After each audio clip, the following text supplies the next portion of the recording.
Rain poured down heavily that evening, drenching the busy streets and blurring the city lights into smudges of gold and gray. Inside a small cafe tucked away on the corner, Emma clutched her umbrella with trembling hands. She wasn't supposed to be here. Her friend had begged her to come, convinced Emma needed a night out after years of struggling alone as a single mom. But this wasn't her date. She was just the driver, the one who promised to pick her friend up if things went wrong.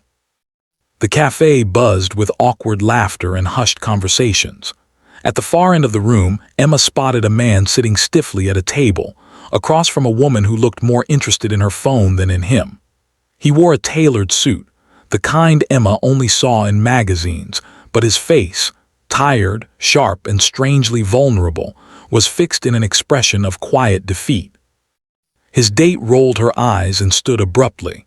"You're boring," she muttered loud enough for everyone to hear. "I don't date men who can't even hold a proper conversation." She stormed out, leaving him behind with nothing but half a cup of untouched coffee. Emma froze. It wasn't her business. She should have walked away. But something in his eyes, a loneliness she knew too well, stirred something inside her. She stepped forward cautiously, offering a faint smile. "Rough night?" she asked softly. The man looked up, startled. For a moment, his expression flickered between pride and exhaustion before he chuckled bitterly. "You could say that. Worst blind date of my life." Emma hesitated, then sat down across from him. "Well, at least you made it through. Blind dates are unpredictable." To her surprise, he laughed, a genuine laugh that seemed to lift the heaviness in the air. "You have no idea," he said, shaking his head. "But you didn't have to sit here. You don't even know me." Emma shrugged. Sometimes strangers need company more than friends do. He studied her, clearly intrigued. Most people avoided conversations like this, especially when someone looked as broken as he did. But Emma didn't flinch.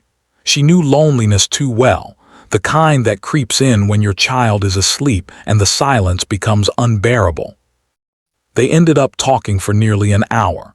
He asked her about her life, and she admitted she was a single mom, working 2 jobs just to keep a roof over her son's head. He listened intently, never judging, never pitying, just listening. And when she asked about him, he was vague, brushing off questions with humor, though she could sense layers he wasn't ready to peel back. Eventually she stood. "I should get going. My babysitter can only stay so late." He nodded, almost disappointed, then reached for his wallet. "Let me at least pay for your coffee." Emma shook her head. "I didn't order anything. Besides, you've already had a rough night. Save it for the next time you go out." She gave him a small smile, then walked out into the rain. He watched her go, feeling something stir inside him, a warmth he hadn't felt in years. What Emma didn't know was that the man she had comforted wasn't just any lonely soul. He was Alexander Grant, CEO of one of the largest tech firms in the country, a man used to boardrooms, headlines, and people who wanted him for his money, not his heart. He had come to that blind date hopping foolishly to find someone genuine, and instead he'd found Emma, unexpected, unpolished, and utterly unforgettable. The next few days, Alexander couldn't stop thinking about her. He replayed her words, her laugh, the way she treated him like a person instead of a headline. For once, he didn't feel like a CEO, he felt like a man. Meanwhile, Emma pushed the memory aside, reminding herself she had no space in her life for distractions. Her son, Liam, was her world, and everything else had to come second. But when she saw Alexander again, this time in the grocery store where she worked evenings, her heart skipped a beat. He was standing in line with a simple basket of bread, milk, and apples, looking completely out of place in his expensive suit. He smiled when he saw her. Small world. Emma flushed. "You shop here?" "I do now," he replied with a playful smirk. From then on, he made excuses to show up. Sometimes it was groceries. Sometimes it was coffee. Sometimes it was nothing at all, just him standing by her register, asking about her day, asking about Liam, asking about her. Slowly, carefully, he became part of her world. But Emma was cautious.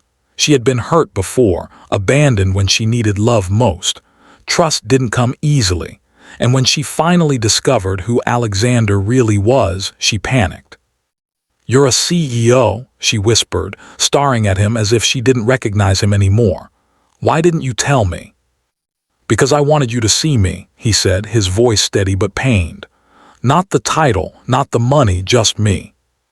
Tears welled in her eyes. "Do you have any idea how hard it is for someone like me to believe that?"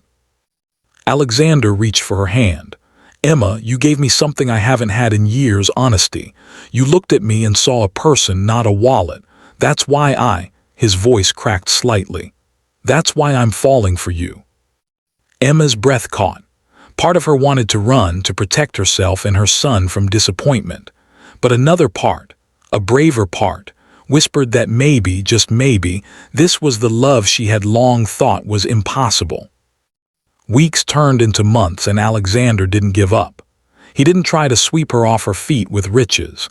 Instead, he showed up for her son's school play, helped fix the leaky faucet in her tiny apartment, and listened when she was too tired to talk. He wasn't perfect, but he was real. And slowly, Emma's walls came down. One evening, as the sun dipped below the horizon and painted the sky in hues of orange and pink, Emma stood on her porch watching Liam laugh with Alexander in the yard. For the first time in years, her heart felt light. Life had given her countless hardships, but it had also given her this moment, a reminder that love doesn't always come wrapped in perfection. Sometimes it comes in the form of a broken blind date, a rainy night, and a lonely man who just needed someone to see him. Emma realized then that second chances aren't always planned. They just happen when two hearts are brave enough to take them.